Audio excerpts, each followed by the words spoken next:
Hi everyone. Welcome to our end of financial year webinar on Single Touch Payroll. My name is Ken and I'll be your host for today's session. Just a few housekeeping notes before we start. All attendees will be automatically muted to minimize background noise. Please ask your questions in the Q&A section and we'll answer these as we go through the presentation. Today's webinar is specifically for users that have been reporting to the ATO via Single Touch Payroll. This video will take you through the process of end of financial year preparation and STP lodgement. In the webinar today, we'll cover the following. We'll start by taking a look at some relevant employee and business level settings that we strongly advise you to check before you start your end of financial year process. Then, I'll take you through our end of financial year STP wizard, creating and lodging a finalization event, and then notifying your employees. Lastly, we'll have a look at some ATO deadlines and provide some follow-up information. Before we get started, I wanted to mention that all of the information I'm showing you today can be found in our comprehensive end of financial year guide. But you can always access these guides and any other end of financial year information within our knowledge base articles. We'll be sending out a follow-up email with the end of financial year guide and have a recording of today's presentation. Now let's get started. We'll begin by taking a look at some of the employee and business details you should check on before you start your end of financial year process. Starting with employee details, we can check these in bulk using the Employee Details report. To access this report, we'll go to the Reports tab and then down to the Employee Details report. Within the report, you can add any data that you need to check to the Display Columns field. Some of the details we recommend checking include the employee's email address, their residential address, their tax file number, tax file declaration options such as working holiday maker status, and their single touch payroll status. Once you've entered these into the search, you can then run the employee details report. You can then see easily on screen any employees that may be missing or have invalid information. Email addresses for your employees are important because you'll be sending notifications to let them know that the end of financial year process has been finalized and their income statements will be tax ready in their MyGov portal. If an employee has not provided their employer with their tax file number on commencement of employment, the system will generate a special purpose TFN like 1111111. However, it's highly recommended that you try and obtain the employee's actual tax file number. If working holiday makers are part of your workforce, it's essential that the working holiday maker setting is correct and the home country, as per the employee's visa, is selected. Because working holiday makers are taxed differently, an incorrect classification may affect their tax return. The Single Touch Payroll field can be used to view an employee's closely held status or check for other STP income types. This is useful for businesses that have closely held employees that are reported on a quarterly basis and therefore need to lodge a separate finalization event. More on this later. This setting can be found under the STP income types in the employee's pay run defaults. Businesses with 19 or less employees who pay closely held pays were obligated to commence reporting STP events for those closely held employees from the 1st of July 2021. Closely held pays can be reported with STP via two methods, either per pay run or on a quarterly basis. The employees who are reported on a per pay run basis will automatically be included in the standard finalization event. Later in this webinar, we'll take you through the process of how to finalize closely held employees who are reported on a quarterly basis. The information on this screen can also be downloaded to an Excel spreadsheet if you prefer to view it this way. If you need to make any changes to employee details, do note that the process will vary depending on what you need to update. Our end of financial year guide will have more information on how to do this. Now let's move on to checking the business level settings. Let's look at the ATO settings first. For businesses that are exempt from fringe benefits tax, you'll find the relevant setting here on the ATO settings page.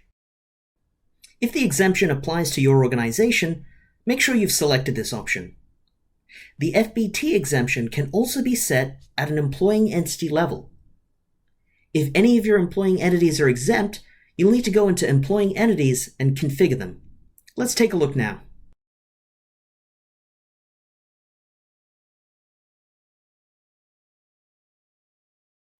By default, this option is set to No, but as previously shown, you can select Yes if your employing entity is exempt.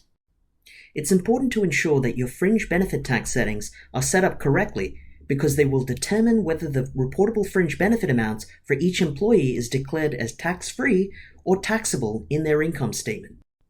If the setting is enabled, all reportable fringe benefit amounts reported per employee for that employing entity will be reported as tax-free. You should also check that the business fields for these employing entities have been correctly configured.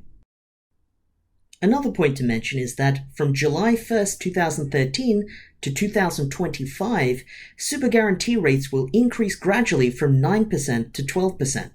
The system will automatically apply the increase across all businesses except in the following conditions. A business that does not have the automatically update super rates checkbox ticked in the payroll settings details screen, or the override checkbox in the super rate column in an employee's pay rate screen is ticked, or the override checkbox in the super rate column of any pay rate template is ticked. If any of the scenarios mentioned apply to a business and/or employee record and you want the super guarantee rate to automatically update, you must change your settings accordingly so that the automatically update super rates checkbox is ticked and the override checkbox in the employee's pay rate screen or pay rate template is not ticked. Okay, so next let's take a look at how your pay categories are set up. Go to Payroll Settings, then Pay Categories. If you're paying allowances to your employees that need to be reported separately for SDP, you'll need to make sure that the pay categories for these allowances have been configured correctly. To check the configuration for these allowances, we need to go into the relevant pay category and check the payment classification. You'll see that there's different options here for different available allowances. If you were to select Default, any earnings paid using this pay category would be attributed to the employee's gross payments. If you selected any of the allowance classification types, any amounts using these payment classifications would be reported separately in the SDP reporting as allowances. Also, as part of SDP Phase 2, there are other payment classifications used to indicate different payment types, such as bonuses, paid leave, and overtime. So you can see that I've set this up as a travel allowance, so I'm going to select Allowance Travel. This is just an example of classifying your pay categories, but there's a number of different payment classifications that can be used for various purposes. As part of SDP Phase 2, the ATO has new regulations around the disaggregation of gross income, so it's important to ensure that your pay categories are classified appropriately as per the ATO requirements. For example, annual leave is to be classified using the Leave, Other Paid Leave payment classification. We have guides available with more detail on the disaggregation of gross and information on payment classifications within our knowledge base articles. Now let's take a look at deduction categories. If you have employees that have deductions, there are specific settings that will need to be configured within the deduction category. Here, as you can see, we have system categories for a number of deduction types, including salary sacrifice super, workplace giving, union fees, and child support payments. If we take a look at the payment classification set up for union fees, for example, you can see that we've assigned the correct classification.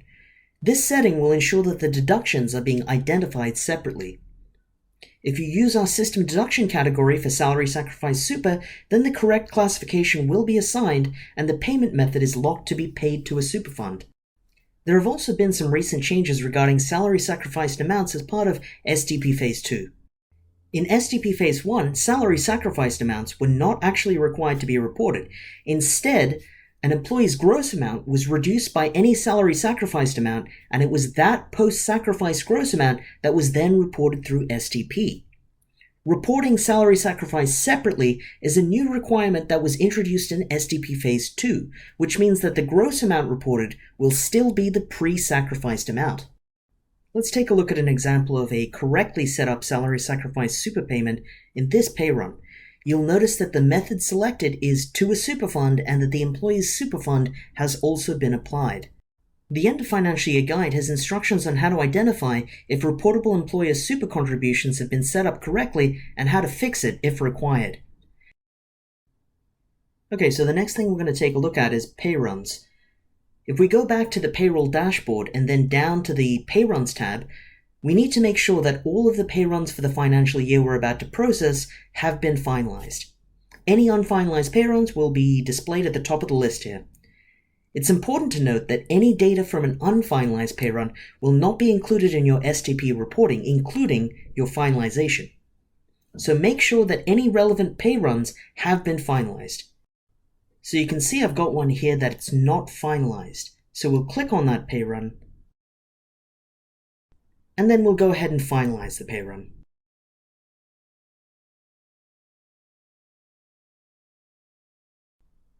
We'll also need to create and launch the pay event from that pay run as well.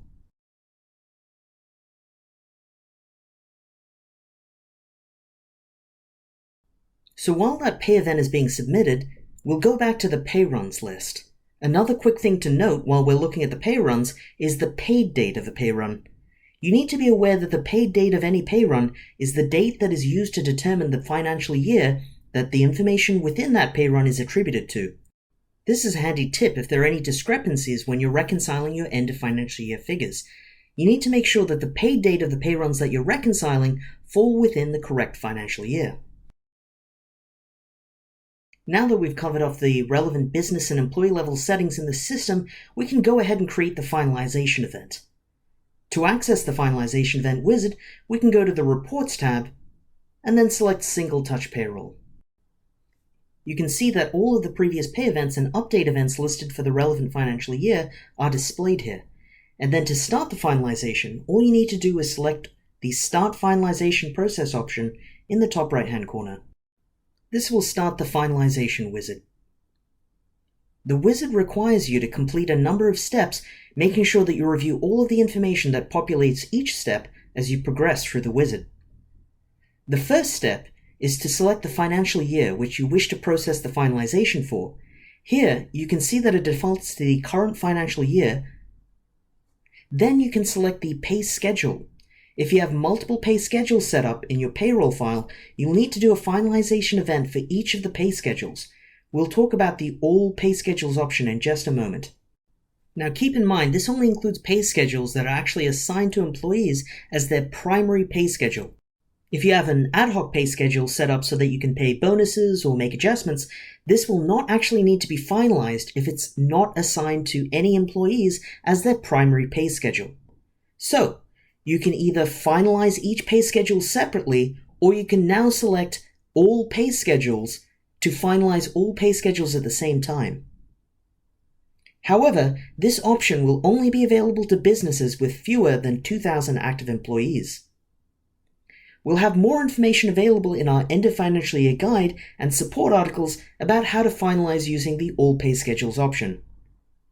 At this point, there's also a cancel option if you don't wish to continue, but if you do wish to proceed, you can just click on Next, and this will take you to the next step in the wizard, which is confirming the payroll data.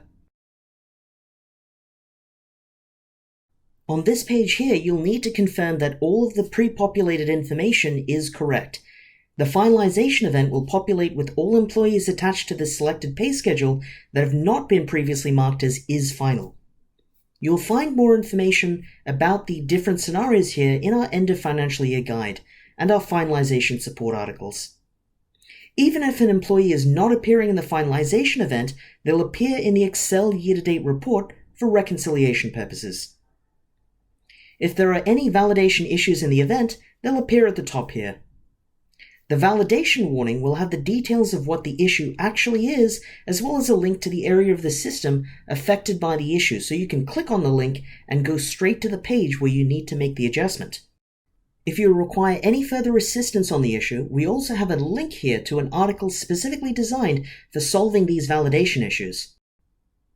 The validation warning I have here is related to this employee, and it's telling me the error is related to the employee's address.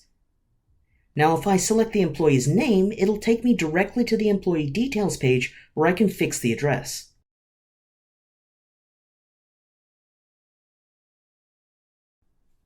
And then once we've made that adjustment, we can just save those details for the employee.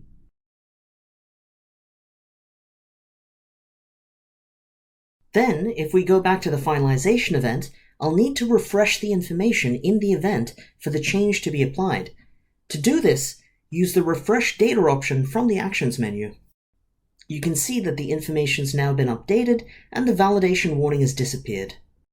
Now that we've attended to the warnings, I'll show you a few other parts of the finalization event. If you need to look at certain employees in the event, you can filter the view by an employee's name or by an employing entity. The headings across the top will be familiar to you if you've been reporting pay events throughout the financial year. There are columns for the employee's name, income types, for example, closely held payees or working holiday makers, and other details such as PAYG and salary sacrifice amounts. Now just a note, in the salary sacrifice column, this is where you'll see those salary sacrifice deductions that I showed you earlier in the presentation. Specifically, those classified as salary sacrifice super and salary sacrifice other employee benefits. Also, if an employee has been employed by more than one employing entity during the year, or has been switched from being a working holiday maker to a non-working holiday maker status, they'll appear in 2 rows. As you can see here, Jim has been employed by 2 different entities during the financial year. Another column here is labeled Is Final. This will automatically be ticked for all employees included in the finalization event and cannot be unticked. The Is Final option is locked because the entire premise of a finalization event is to mark all employees as Is Final so that the ATO is notified that there will be no further payments made for these employees in this financial year. This will then flag the employees as finalized with the ATO, and then the employee's income statement will be made available and labeled as tax ready. Now just above these headings, there is a download button. There are 2 reports available from here that can be used for end-of-year reconciliation. They are the Excel report and the Excel year-to-date report. The difference between these 2 available reports is that the Excel report will show you all of the information that has been populated by the finalization event, but only for the employees that were included in the event as you see it on screen here. The totals in this report will match the totals that appear at the bottom of each column on screen in the finalization event. The Excel year-to-date report is the report that you'll need to use for reconciliation. The year-to-date report includes, for all employees attached to that pay schedule, payroll data relating to all events previously lodged with the ATO for this financial year. This includes any employees that have been previously marked as final during the financial year and therefore did not appear in this finalization event. We strongly recommend that you perform a reconciliation at this point before you go any further with your finalization event. We have an article specifically designed to show you how to do your reconciliation, and you can search for this in our knowledge base articles. The last thing to mention on this page is the options you have across the bottom here. These options appear on each page during the wizard as well. There's a next button that will take you to the next step of the wizard, a back button that will take you to the previous page, and a save for later button, which will save the wizard at the page that you were on in the wizard. If you use this option, you'll be taken back to the Single Touch Payroll page, where you can then filter the screen for the relevant financial year to find that save finalization event. Then to go back into the wizard, select Continue Finalization. It'll reopen that event back up to the page you had it saved from. From here, we can select the Next option, which will take us to the next step in the wizard. This is where you can enter in any reportable fringe benefit amounts. If you had previously entered any fringe benefit amounts for your employees in a successfully lodged pay event, those year-to-date fringe benefit amounts would appear in the finalization event. Just be aware though that these amounts are a year-to-date figure, so if there's already an amount entered here, it needs to be changed so that you add in the total year-to-date amount. You also need to make sure that you're entering in the grossed up amounts here. You can enter the amounts manually by clicking on the individual pencil icon next to each employee's name, entering in the amounts, and then clicking Save. Alternatively, if you have a number of employees that do require reportable fringe benefits to be added, we do have a bulk import function that you can use.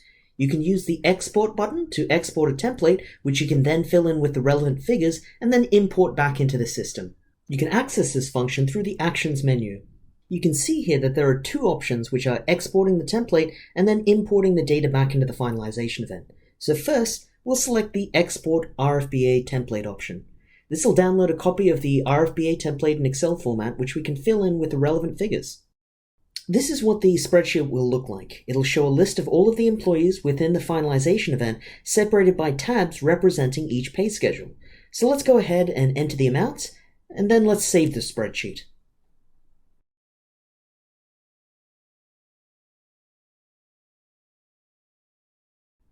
Now we can go back to the finalization event where we can use the Actions button, but this time to import the reportable fringe benefit amounts by selecting the Bulk Import RFBAs option.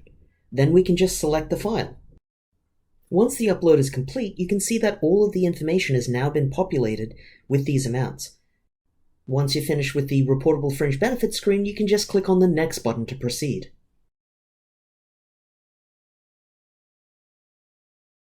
The next section is for entering any foreign tax paid. You should note that this section will only display if you have any employees who are classified with the STP income type of foreign employment income.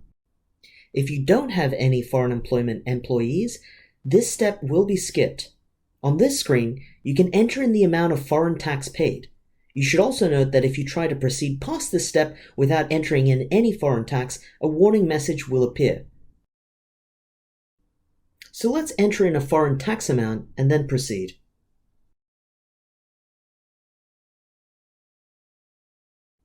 This takes us to the last step of the finalization event, which is lodging the event. If you're a registered tax or BAS agent lodging on behalf of a business, you will need to follow the same process that you normally do with lodging other pay events where a client authority is required. In order to proceed, you'll need to read and accept the authorization and declaration, and then tick the box to acknowledge. After that, you can just click on the Lodge Event button. This event will then be submitted to the ATO. From this point, you can go back to the payroll dashboard, or you can go to the event details screen to see the submission processing status. If we go back to the Single Touch Payroll screen, we can see that the finalization event has been successful. In order to submit a finalization for closely held employees reporting on a quarterly basis, you can start the finalization process as we did previously. However, this time, select the option Closely Held Employees. This option will only appear for businesses that have employees classified as closely held and are reporting on a quarterly basis. This will start the finalization wizard and display the same steps as we had before in the main finalization, but this will be focused on any closely held employees reporting on a quarterly basis. The next thing that needs to be done is sending out the system-generated email notifications to the employees included in the finalization event. This is to let them know that their income statement can now be accessed via their MyGov account. Navigate to the finalization event via the ID number and then go to the Actions button again. This time, there's a Send Notifications option. Once we click here, this will automatically send out the emails for all of the employees that have been included in the event.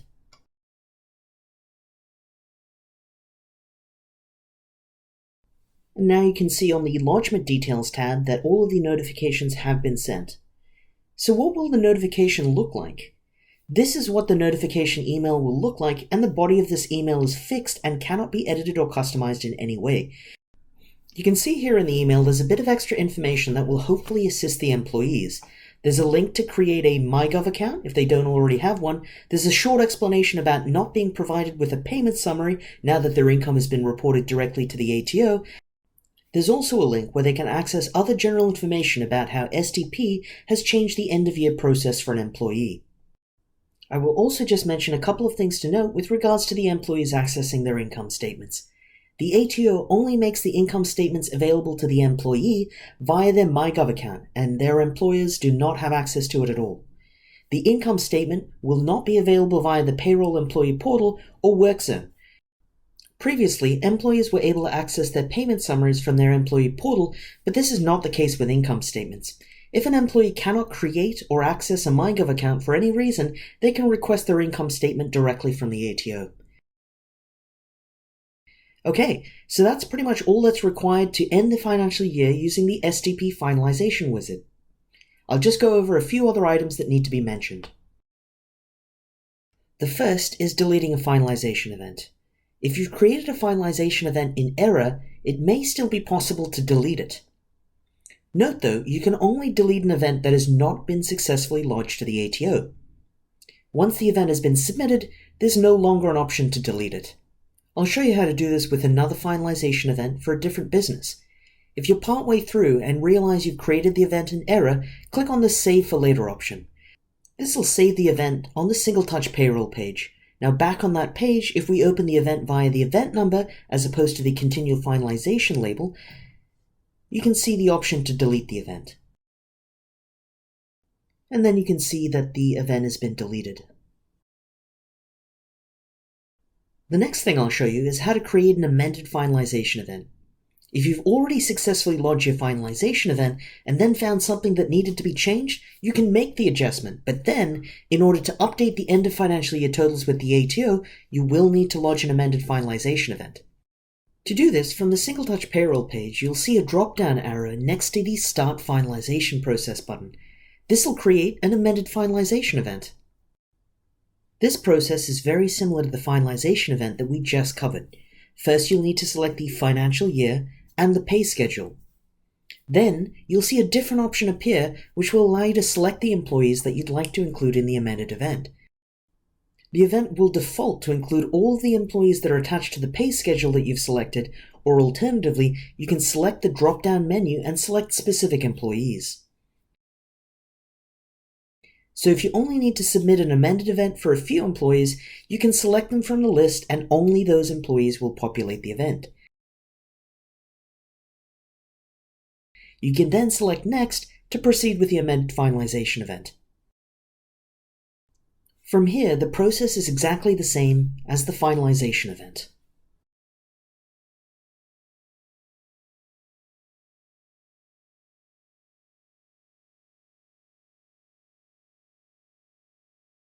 Once we're back on the Single Touch Payroll page, you can see the difference in labeling between a finalization event and an amended finalization event. Just before we finish up, here are a few reminders on deadlines. If you have both closely held payees and arm's length employees, your finalization declaration for your closely held payees is due by the 30th of September each year.